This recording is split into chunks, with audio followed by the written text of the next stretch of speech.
What is up, kinfolk? I am a fan of the Pearly Things podcast, but more than being a fan of the Pearly Things podcast, I am a huge fan of Aunty Jenny. And today, Aunty Jenny, apparently she about to go in because the topic is women are to blame for cheating. I'm a little bit triggered, but I will say this, though. For all of you women out there who talking about you're going to cut him off because he didn't do the dishes, I mean, she may have a point. But anyway, let's hear what she has to say. Is this some old school wisdom or is she just bugging out? No, Aunty Jenny, she about to go in. So, you already know what it is. Without further ado, let's get into it. No, I don't think the women are to blame if a man cheats. I think women are to blame if they keep on staying with the man and then complaining that he cheats. If a man cheats, you don't like it, get rid of him. If you stay with him and he continues cheating, shut up about it. So if would a man cheat because you were offering him good sex? Yes, a man would cheat if he wants to cheat. I've just found one that doesn't. No matter what you do, I've just found one that doesn't. There's literally nothing you can do to stop him. No, but I've found one that doesn't. They're the rarity, but they're out there. So if you were just say the traditional good woman, why did the man cheat or what happened? That's a traditional woman's I've got nothing to do with his dick. He does what he likes with it. As a traditional woman, how can I say? The men will tell you it doesn't matter. It's not, I didn't take it personal. It's not about, they're in love with this woman. That's what, it's just like, I heard a young man say, they've got a nut to bust and they did. That's it. But why would he not bust it with you? Maybe you weren't there at the time. You could have been at work. She was hot and there. You know she was hot and available. Yeah, that's what I'm saying. You were there, right? Sex, like Eddie was saying earlier, sex is different for guys than it is for girls. Not all girls, some girls can just have sex, but most girls have an emotional level to it, whereas guys can just bust a nut to anybody. I agree. I mean, if you gonna cheat, you're gonna cheat. I'm a huge believer that, hey, listen, if someone cheats on you, it's not your fault. That being said, if you create an environment to where it is very hostile and let's say you cut him off, I'm not agreeing with men cheating, but it's gonna make it substantially harder for them to not want to. That's no blame on the women. But I think in some aspects you have to see what did you do to contribute to that happening. If you cut him off and he hasn't had sex I've heard dudes haven't had sex for a full year. And I'm like, yo, you're married and you haven't had sex for a year? If he could find somebody who's willing to satisfy that need and it's not anything love related, it's just look, I just haven't had sex with my girl, I ain't giving this to me, then it's never the person's fault ever for the action itself. But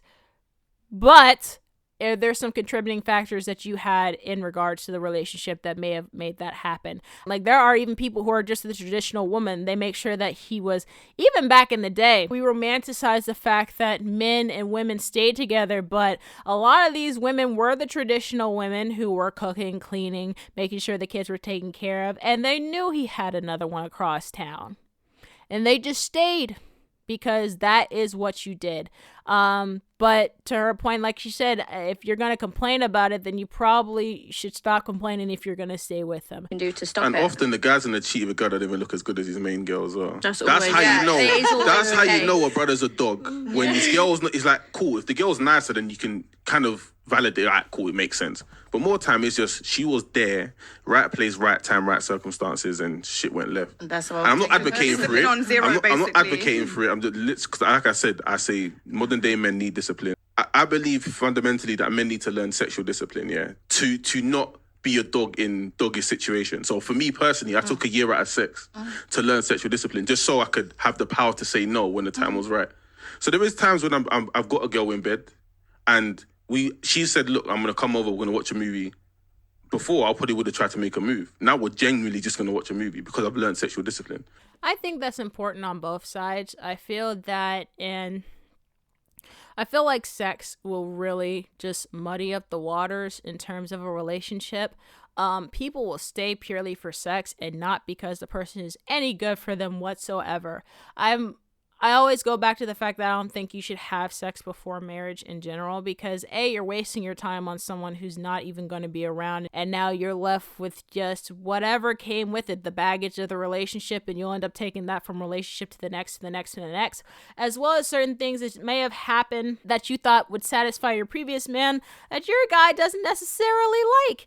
And now you're left with all this information and nobody to use it on, if that makes sense. You need to be able to have a relationship with a person, as well as having, like you said, sexual discipline, so where you're not acting on every single impulse. And some people say, well, I lack control. This one guy gave an example. Let's say that you have, like, the mood is right, the candles are set, you know, they playing that good music in the background, and you're just ready to go, right? And then all of a sudden, right before you guys are going to do the deed, they whisper in your ear, like, but this is important, I have a STD. For someone who has a lack of discipline, at that point, you're going to put on your discipline, because now you have a lot more questions than answers. Two, it shows you what's important in a relationship. Like, even if sex isn't on the table, you guys need to learn how, if you work well together, all that stuff, which you're going to learn from just being around somebody in general. Something you No, what I'm mentioned, saying is that you're missing the point. Because if I'm saying to you that I'm in a relationship and I've been on a date, you're not interested in that. No, because you're saying you're a traditional woman, so I know that's not the fact. How can I be a traditional woman? I'm not married. I'm having sex regular. How's that traditional? I thought you were traditional. Sorry. No, I can't be. No. Oh, Don't okay, confuse no, traditional. sorry. Okay. Don't confuse traditional at all. I would not say that. I would say that I'm old. And I've got a bit of wisdom. Would you say But you're how a can I be? traditional woman? No, I'm not traditional. I'm not married. How can I be traditional? I'm having sex outside of marriage. How can I be traditional? Okay, because when you were saying... Because traditional means that you have sex in a marriage and that you're married. That's traditional. So don't get confused. You can behave traditional. I might behave traditional, but I'm not traditional. Oh, I thought Aunty Jenny was traditional. Oh, the more you know. I'm a traditional woman in terms of how I was raised. So definitely believe in traditionality. Is that even a word? I think that's a word. See, when you were saying being a traditional woman is better, whatever, I thought you were... No. I was asking you because of when you said about the modern and the traditional. Okay, no. Sorry, my apologies. Because you stand a dance of being traditional because you're married. But as far as I'm concerned, when you're not married, when you get divorced and you move on, you're not traditional no more. That's the difference between you and me. You've got a chance to be traditional because you've got a ring. If you get divorced now, in my view, you're not traditional anymore because you're divorced. So between you and me, I would say traditional values doesn't make you traditional.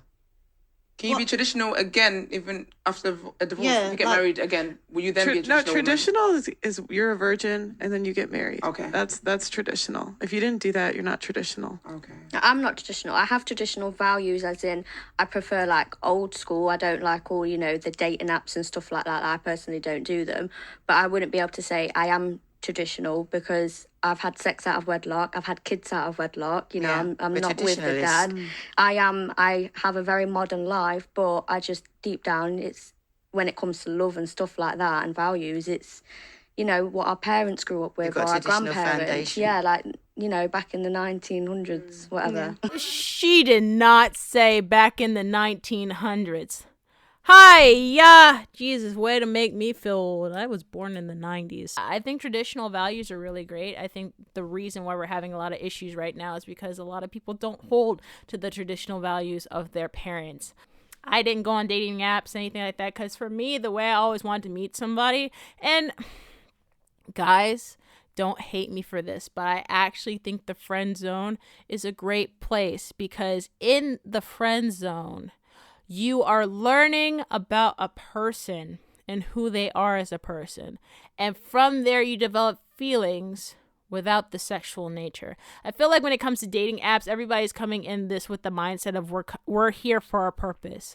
I am trying to impress you. I am trying to make you think that I am a perfect candidate for you for dating. And if you want to push it towards marriage, even marriage. Me personally, anybody who I found an attraction to because before we dated, we were friends for a while. And it wasn't like It wasn't like you're my best friend and you're like in the friend zone, like that type of thing. It's just like we were just friends. We hung out together with other people. We just chilled and we kicked it. And over time, I developed feelings for these people.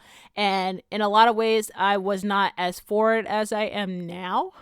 So I did kind of like push my feelings down, because in a traditional sense, the men are supposed to be the people who made the first move. And when it came to my current boyfriend and my ex, that was not the case. I was very blunt and very like, listen, I like you and I want you. Now, if you feel that way, you feel that way. And if you don't, you don't. But if you feel that way, I think that's great. Women should not be afraid to make the first move. I think that the first move is great when it comes to relationships. It might be a little bit masculine, but I mean, I find that a lot of dudes don't come forward because they're scared of rejection. I also think a lot of them don't come forward because women send a lot of mixed signals versus just telling them straight up like, hey, I like you. Like, oh, word up? Bet. Now we can work on it. More social media. Yeah, I feel like I was put in the wrong era. So I have a question for the panel, for the ladies actually. If a guy had everything you wanted, could you look past him stepping out from time to time? So it's funny. I actually had this conversation with my boyfriend last night, weirdly enough. And he said, I was like, okay, so if we were married, we were living together, and I found out that you were cheating on me, he asked me, what would I do? And I said, if there were kids involved, I would stay, because I want to give our kids the best shake at having a great life. I'm not staying for you. I'm staying for them. And if over the course of the years we're able to work out our differences, I don't think I would reject staying with you.